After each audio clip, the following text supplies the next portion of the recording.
Okay, so I've got to. Okay, so I've been.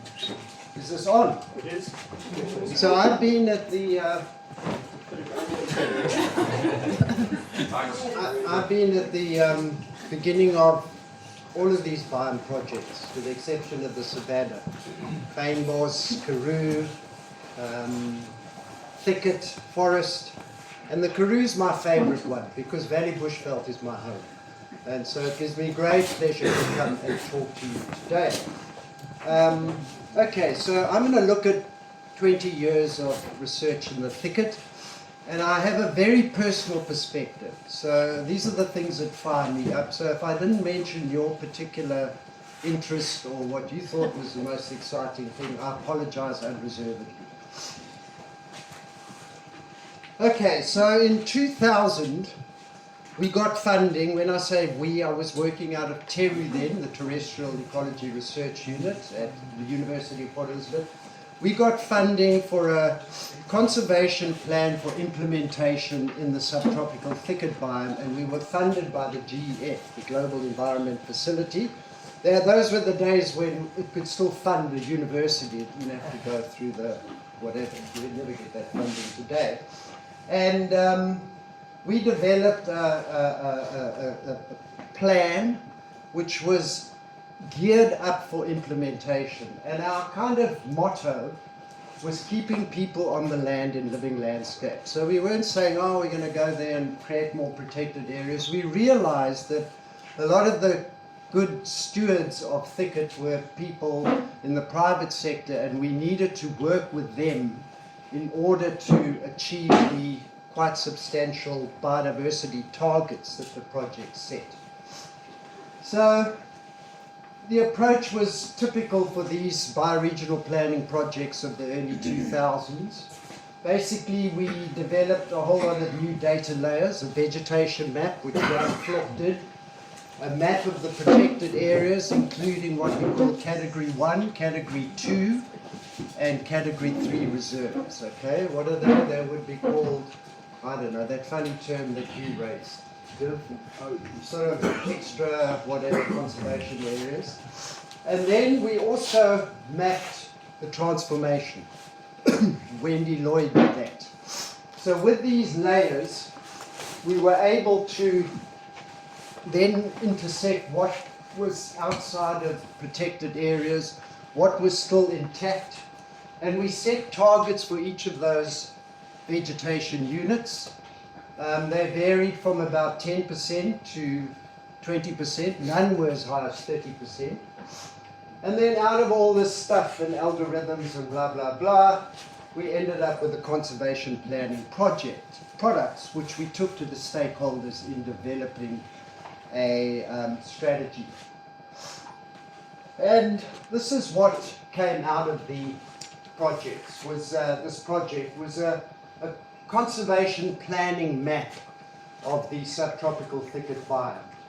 And each of the remaining vegetation types was scored on a basis of the extent of how much more habitat was required to meet the targets. And in cases where there wasn't enough habitat left to meet the targets, those became critically endangered ecosystems. And then it went through to habitats that were well conserved, and they became vegetation types of least concern. We also identified a whole lot of corridors, which were meant to take into consideration ecological processes plus climate change. Okay, these are the corridors. They were identified, interestingly, in a way that not only tried to achieve biodiversity targets, but also tried to bring in conservation opportunities. So we're in a particular corridor, and these corridors were all aligned along the major river valleys, the Fish, the Sundays, the Hamters, Kruit, etc., etc. What was I saying? Yeah, these were identified, and the idea was that within those corridors we would work with landowners to achieve conservation targets. Unfortunately, the whole process was dumped by Sandby in the early 2000s, so it never really went into the Sandby planning process. But there has been some progress in the sense that obviously the Sundays River Valley things are happening, the Bodianskloof, where you have living lands working there, are actually doing the stuff that we envisaged. But the fish and the other systems have been ignored, unfortunately. So the idea was along these corridors,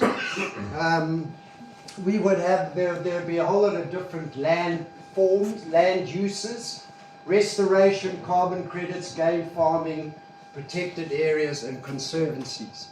So people who would be living normal lifestyles as pastoralists, but would be achieving certain certain standards for us to proclaim that these are actually conserved areas. One of the things that happened subsequent, which I think has been a really neglected paper, if you look how much it's been cited, this is work of Alistair's, where he looked at 3 species, thicket species, Narmania, Papia and Scotia, and looked at their genetics, looked at the variation at the genetic level.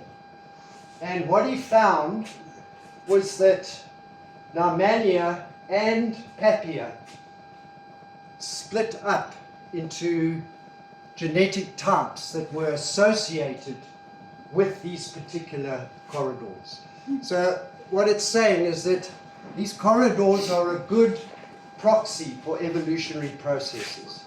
Of course, Scotia didn't fit the bill because it's dispersed by big mammals. It has that big seed, probably eaten by elephants and kudus, so they spread it widely over the area. But there is this little example here in the western Little Karoo, where Scotia population is quite distinct. So for these corridors, they are underpinned by really strong science that says these are evolutionarily significant units. We need to focus on them. Okay, then in the late 90s, also funded by the GEF, was the Conservation Farming Project, which was also run out of Terry.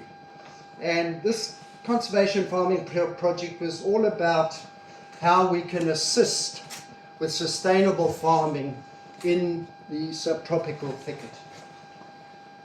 Okay, so an emphasis was on fence line contrast, these things that we know, we see all around us here, where the thicket has been trashed, and here there is still intact thicket. So, what that study found, and there are some of the papers coming out of it, is that in these degraded areas, as we all know, biomass, litter production, soil carbon, soil nitrogen, soil moisture, interception by the canopy of rainfall, infiltration into the soil, canopy reproductive outputs, and canopy recruits, that's both genets and ramets, was down relative to the intact stuff, and soil crusting, runoff, erosion, and soil temperature was up. So these are really very stressed environments, and the idea was to restore them, because that study also showed, with some very basic carbon accounting, that the amount of carbon, soil, roots, litter, etc., in thicket was really high, surprisingly high. We never expected this for such a dry area, that there'd be so much carbon. And then some work done by Living Lands, which I think is absolutely key to the restoration story in thicket, is what we did there is we put moisture probes under intact thicket and in the bedorned veld, and we had a look at how moisture moved through the profile. So this is depth, centimeters, and these are days with which we were monitoring. And blue means there's lots of moisture, and red means there's none. And we can see that in the degraded, which is getting exactly the same amount of rainfall, that moisture was barely penetrating and was just running off. Whereas under the thicket, there was lots of moisture retained for many more days after a rainfall event. So water, folks, it's water, and in order to, that should become really much a big part of our thicket restoration initiatives, is the value of this for ensuring a supply of water into tributaries, into rivers, into dams, and so on and so forth. So a patch of dune forest up in northern KZN, the most productive part of this country, where the tropics almost get in. 230 tons of carbon per hectare, and in thicket, this is valley thicket, 210 tons of carbon per hectare. It's amazing. I mean, the rainfall here is probably 1,200 millimeters. Here it's probably 400, 500. Okay, so the stuff that came out of the conservation farming project led to another project, this one funded by DWAF, involving the Roads Restoration Group with Mike Powell and Mills, myself, and the Gantus Irrigation Board as an implementing agent. And this started 2004 or 5, thereabouts. And I'm not going to elaborate on this because you've heard it ad nauseum, but these thicket-wide plots that this project established, hundreds of them, is such a valuable resource. And my plea to you guys is look after these things. Already they're telling us stuff we didn't know. For example, rammet recruitment and all those sorts of things. So please look after these and maintain them wherever you can get the money from, because they are really valuable. Okay, now I'm going to shift gear completely and look at something that has intrigued me for a long time, and which I think more research could be done. And this is the amazing thing that we found with thicket when we started looking at the phylogeny of the lineages, is that so many are ancient.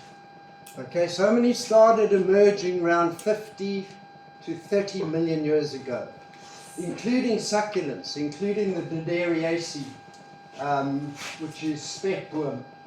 Umtisa was mentioned earlier. Umtisa is basic to all the Miombo species in the rest of Africa. It's the basal. So in many respects, thicket is a mother flora and has contributed lineages to other biomes because it's extremely ancient. And it's also a worldwide phenomenon. And one of the things I'm going to say in my conclusions, and I'll repeat here, is that we need to internationalize our thicket research. We need to reach out to people who work on thicket ecosystems elsewhere in the world and get some interactions. Because we find thicket spread right through Africa, widespread in South America, occurs in the Baja Peninsula and parts of Mexico, the Mediterranean basin. Those are hedge thickets of Olea and oak. In India, in the Deccan Plateau, Madagascar, and of course here. These are all part of a global biome that started developing when the climate deteriorated about 50 million years ago. So if you go and look at the dry forests of the Andes, and now here we've heard something about them, we find that the lineages there are extremely ancient, much older than in savannas and certainly in some of the rainforests as well. So this is quite a complicated graph, but I'm going to take you through it. Just focus on this green line and avoid all the other stuff. Here, this is 60 million years ago. This is shortly after the dinosaurs went extinct, at the beginning of what we call the Kenozoic, the period of mammals and flowering plants, up until now.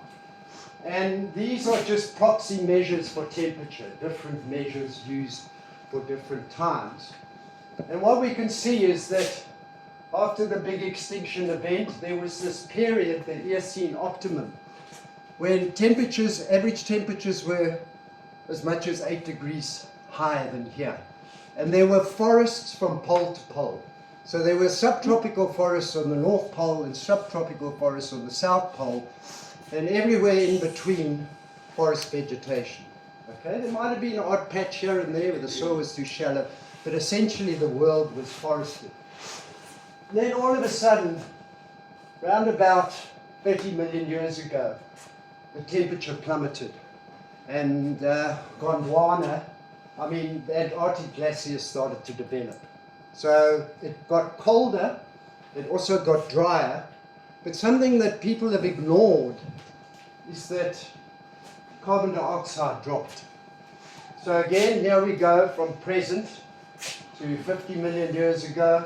This is a measure of atmospheric carbon dioxide. Round about here, boom, carbon dioxide plummeted. So what we have is a forested world. There's no grass, there's no fire, there are no grazers, they're just little browsers. Mammals are tiny little things, or else they're crawling up trees. What we found, what happened is that as the temperature dropped, as rainfall went down, carbon dioxide levels dropped, the forest started getting shorter. Okay? Because without all that carbon, with less carbon dioxide, there's less productivity. And what happens is plants shrink. And herein is the birth of thicket. So thicket started emerging at that time all across the world. Subtropical, tropical lineages responding to a drying climate and, incredibly importantly, lower carbon dioxide levels. So what this did is it brought the branches of the trees within reach of mammalian herbivores. And so what you got was this period at the end of the Oligocene, round about that 30 million period where large mammals started diversifying and they got big. Okay? This is an extinct hornless rhino from Asia. You can see how big it was. And this is an elephant from Africa. So these were guys that were starting to get hold of those branches and living off browsing of trees. So thicket and its mega herbivore complex developed over vast swaths of the world.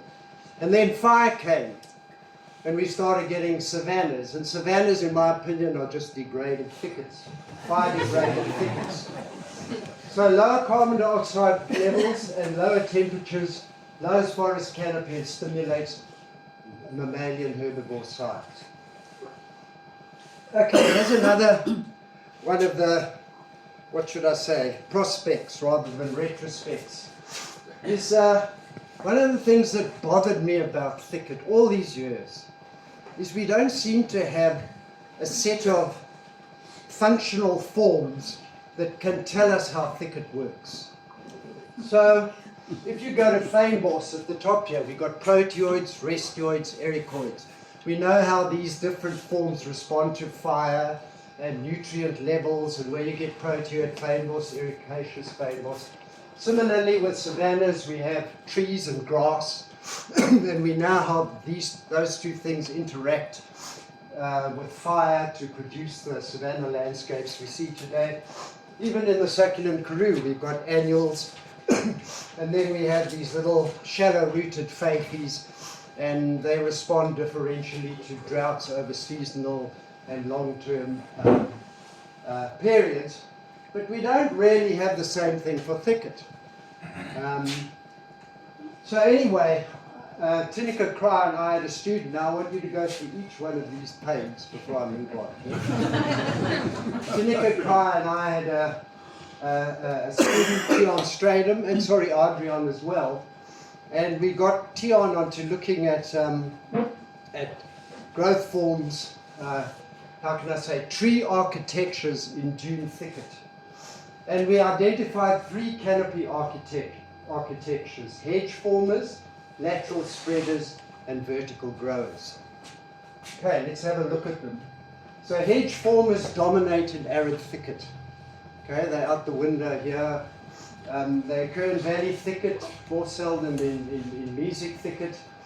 They can be trees, but we mostly find them doing this. They're multi-stemmed, a really complex network of stems. They're much wider than they are tall. They barely get to 3 meters tall.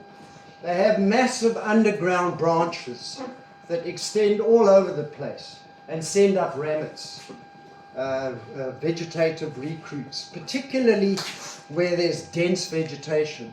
The ramettes and the seedlings seem very tolerant of shade. They're palatable, highly browsed, and in fact the whole form, hedge form, could come as a response to browsing. You find hedges everywhere in the UK, even though the elephants have gone, there's still hedges there. Yeah, so hedges dominate in arid thicket. Then there are lateral spreaders. These are things like milkwood, papia, scotia, Roxylon. These are plants that are as broad as they are tall, and they really spread out and then overtop the hedge. The hedge dies and they get space.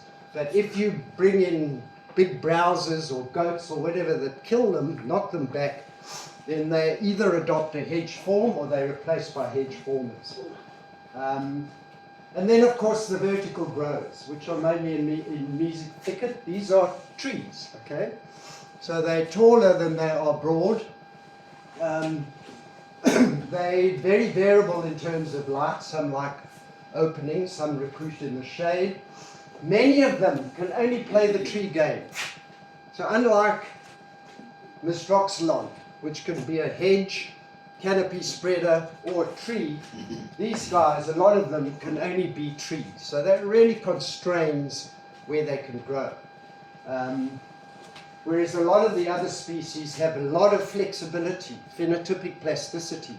And that's something we need to bear in mind. I mean, thicket plants are the most resilient and plastic of all the species in our flora. And we need to bear that in mind. So here's just a summary of these that summarizes from my perspectives a few things about these different tree architectures. I'm not going to go into it in any detail, but we do need to start thinking about testing some of these hypotheses. In the dune, on coastal dunes where we've looked at dune thicket, which occurs as a mosaic with fynbos, we've developed a very simple system where if you look at fire exposure on this gradient, this means fires occur about every 20 years, so that's frequent. This means fires seldom, if ever, occur. And then we look at soil moisture status on this axis, and here we're looking at say dune ridges, which are really well drained and the water table is far from the surface. Too high would be in a dune swale where plants can get their roots down into moisture year round. And this model predicts that in this panel, say the low moisture, high fire frequency, you're going to have a dominance of fynbos and xeric thicket. Okay? The hedge formers in that xeric thicket are able to recruit ramettes very rapidly after fire and very rapidly capture space.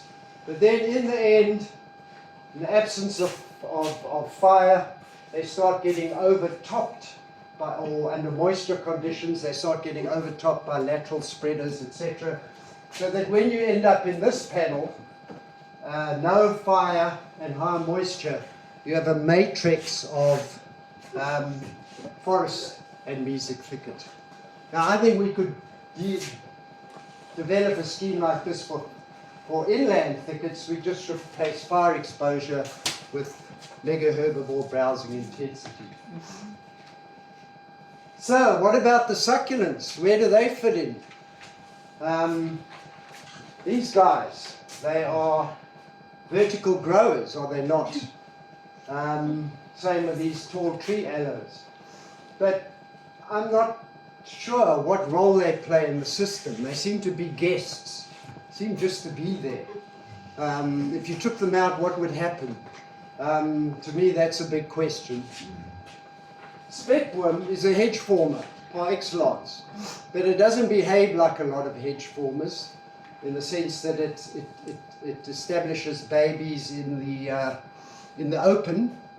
And also it has, I'm not aware that it has these long underground roots or shoots. They're not roots, they're shoots, underground branches that many other thicket species have. Okay, conclusions. The Thicket Forum has fostered engaged and curiosity research. I like it. The managers here, it's always been that way from the outset. And I think that's a very healthy thing. Biodiversity planning and ecosystem restoration research are world class. That biodiversity planning we did, despite Sandby turning its nose up at it, it became the kind of standard, the protocols for doing biodiversity planning in the rest of the country. Assigning endangered status to ecosystems and having these, what do they call them, ecological support areas, which are really the corridors. But they haven't embraced this notion of these biodiversity corridors, which intriguingly now, 20 years later, the state is embracing. So we were way ahead of the breaking wave in terms of identifying corridors where we could achieve conservation goals as well as keeping people on the land. The origin and evolution of thicket lineages is a great story, but requires much more research. That's the real curiosity side of things. And let's globalize thicket research. Let's reach out to our colleagues who work in the dry rainforests of South America or India or wherever, and let's try and place our thicket in some sort of global context. Okay, that's it. Thank you very much.